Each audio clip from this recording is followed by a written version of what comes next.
Hey guys. So in this episode of Sarah Uncut, hey, you're hanging out with me in my office. Yes, we love it in here, but I'm putting you in a little bit different situation. This is my reading chair. This is where I come to study. It's one of my favorite spots in the house. I can share with you. Check this out. Just look at how many of the books we have just sitting right there. I'm currently reading, I kid you not, I think I'm reading 4 different books right now. Don't tell anybody. I know it's a really weird thing I have, but I find that it just works better for my brain. It's one of the reasons I'm a coach. It's because the conversations change, the attitudes change throughout the day, the needs change throughout the day. What my clients need throughout the day is so different, whether I'm teaching the monthly membership, doing the group calls for my sprint, or I'm working one-on-one with clients, or I'm writing copy for a new lead magnet or a new course. I love and I realize my brain needs the ability to change and be excited by new things. And that is both a wonderful thing it can really mess me up sometimes. But anyway, in today's episode, what I want to talk to you about a little bit is why I am a coach. Like, yes, it's nice that I can choose my day. It's nice that I can choose the content. It's nice that I can say, no, I don't want to work with certain clients. It's nice that I can decide what books I'm going to read. I love all of that, but there's something more about coaching that I think a lot of people miss because it's become a trendy word. You know, because everyone and their fireman and their dog and their mailman and their Uncle Joe has become a coach. And I think there is a little bit of a problem with that. If you've been listening to the podcast, you know all about it. But I really feel there's a patriarchal issue there that needs to get addressed. And while we do all of that work inside the coaching industry, my reason for being a coach has not changed. My reason for falling in love with these women that I get to work with who are working so diligently and so beautifully to help other people. And that's always what it ends up being, right? Like, I love women so much for that reason. When we let go of the crap, when we deal with what's hurt us in the past, right? Because hurt people, when we deal with that and we really get into what we love to do, it always comes down. I have yet to work with a woman who doesn't come down to the moment where she realizes everything she's doing is she wants to make the world a better place.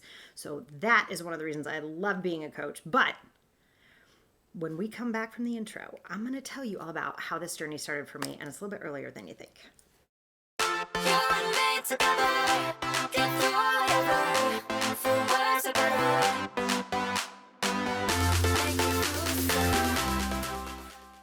Okay, so you guys, it started when I was 8 years old. I know, right? Super young, but that's when it started. So I was 8 years old, and at the time, my mother had married a man, so this was my stepfather, who had 3 sons. So I had one full brother from my mother's first marriage. It was just the 2 of us with my mom for years and years. Then she got remarried, and she married a man who had 3 sons, and then they had another son together. So you can do the math on that. I grew up with 5 brothers. So when I tell that story, that's how that goes. I have 1 full brother, 3 stepbrothers, and 1 half brother. Now, when they started having trouble in their marriage, they took us to something that was called Lifespring. I don't think it's around. I should have probably researched that, but I didn't look it up. I don't think it's still around. In fact, I'm pretty sure. But it was this idea that you would come together and actually talk about what you're not talking about, talk about tough conversations, breaking through fears, like this kind of stuff. I was like 8 or 9. I wish I remembered more of it, but I remember sitting there going, what is this magic? Because we didn't talk about stuff in my house. Like, we just really didn't. I think we tried, but we really didn't. And watching people break through things, even at that young age, really moved me. And that showed me that human beings are capable of going further than they think they are. That was really key for me. And that blew my mind a little bit because I was worried I was going to be stagnant. I was worried I was never going to be the person I really wanted to be, right? Shocking. I know, I think we all have that fear, right? But there's a moment where you go, oh, I'm not the only one who's scared of this. Like, wait a second. And that sort of camaraderie, that idea that we're not alone, or like I always like to say, none of us is that special. There's always something that we share in common with our fellow humans. So that was kind of my intro. And I'll share with you guys the one message I really remember, always will remember, is the trainer put a marker, like set a marker. So here was the table. They like set the marker right here. This woman had just said something about a relationship with her child, I believe. And she said, well, I'll try. He was like, go out, you got to have the tough conversations with it. And she goes, I'll try. He goes, get back here. Right? So he sets the marker down on the desk, right? And he says, try to pick that marker up. And she picked it up. He's like, no. I said, try to pick it up. And it was this lesson in, you either do or you don't. There is no try. Now, inside of that, you can feel like, come on. I can try to make this lead magnet work, right? You could say that in your own business. Like you can be like, I could try to make this video work, but what if it doesn't? I could try to make this copy work, but what if it doesn't, right? You can always kind of hold on to that. And I think the idea behind that is if you're doing it, you're doing it. It doesn't mean it's always going to be successful first time, but you're doing it. You're not trying, you're doing. And that's the thing I think we miss a lot. And it's one of my favorite things to highlight for people as a coach, because that creates what I talk about so often. If you've watched me in Coffee with Coach, I talk all the time about the confidence competence loop. And Brendon Burchard's the one who taught me that. And I think it's brilliant. But it really is this thing inside of psychology where the more confident you feel, the more competent you feel. And so you'll take bigger risks, and then that makes you feel more confident. And then it's this incredible loop that feeds itself. So when we can realize we're not trying, we're doing. And doing doesn't mean 100% success every time. Doing means taking the actions to figure out what's going to get you to success. That whole idea of failing quickly, of understanding, of reading the data and not being afraid. Don't take that personally. And those were all the things that I brought into my coaching practice from the business world when I was a senior executive in corporate America in tech products. Sorry for all of you who get addicted to social media and you stay on and on and on and on. I did that. I was part of that. Sorry about that. You're welcome, sort of, but I'm sorry. So that was one of the reasons I became a coach, was that very, very first instance of you do or do not. There is no try. And that meant a lot to me personally. And then the next time it really came up for me, I was very unhappy in my career. I had wonderful people around me. Like that is the one thing I can say. And some of them might even be watching this video. Some of my ex-colleagues, people I used to work with, I loved the people I got to work with. And that was, I think, one of the reasons I stayed so long.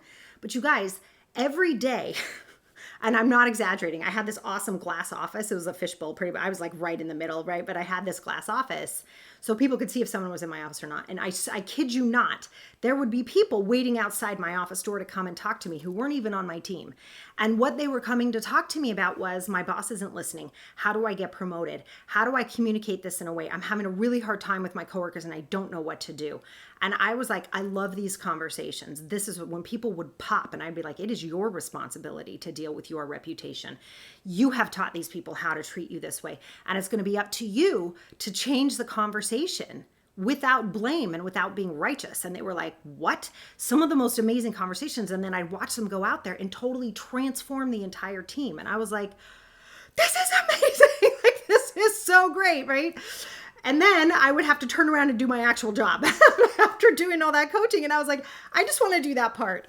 So that's one of the reasons I became a coach, is I was watching, specifically for women inside of corporate America, I was watching the pain, right? The lack of listening for women, right? And we've given it phrases. We've called it mansplaining. We've talked about the interrupting. We joke around about how a woman can say something in a meeting and 5 minutes later a man says the exact same thing and everyone acts like it's the first time anybody said it.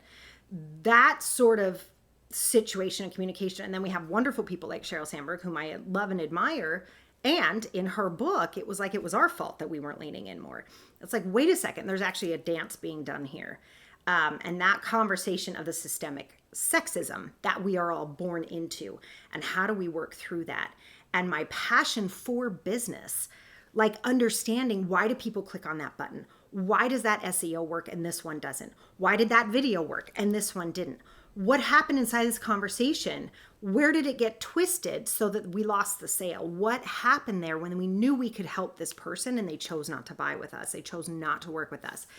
Those sorts of conversations, for me, it was always about, how do you extend beyond what's normal? How do you extend beyond what's expected and bring the best of the woman to the business? Like, how do we cause it to happen, you guys? Like, that would keep me up at night. Like, I was so excited. And I think when I launched my coaching business, one of the reasons I've chosen to help women launch, start, grow, and expand their businesses is because I know there's so many women with, as my signature 3, right? With talents, experience, and expertise, and they just don't know how to package them. And by the way, that packaging of those things, that includes those executives in corporate America, those of you listening to me right now who have kick-ass jobs at the C-suite, and you're like, how do I get these guys to move? You need to learn how to package your talents, your experience, and your expertise in such a way that you are consistently adding value to everybody that you work with. And so if somebody says to me, this is one of the reasons I don't love niching down, that phrase. And I talk about this at length all the time, but I'll bring it up here just one more time because this is, again, why I do what I do. This coaching is breaking through myths, breaking through industry standards, breaking through this idea that this is the way one has to do it. I don't believe that. I also don't believe in reinventing the wheel every single time. Like, there are paths for you to follow. But when somebody asks me what I do, I say I put more money in the hands of more women, because that's what I do. That to me is the bottom line.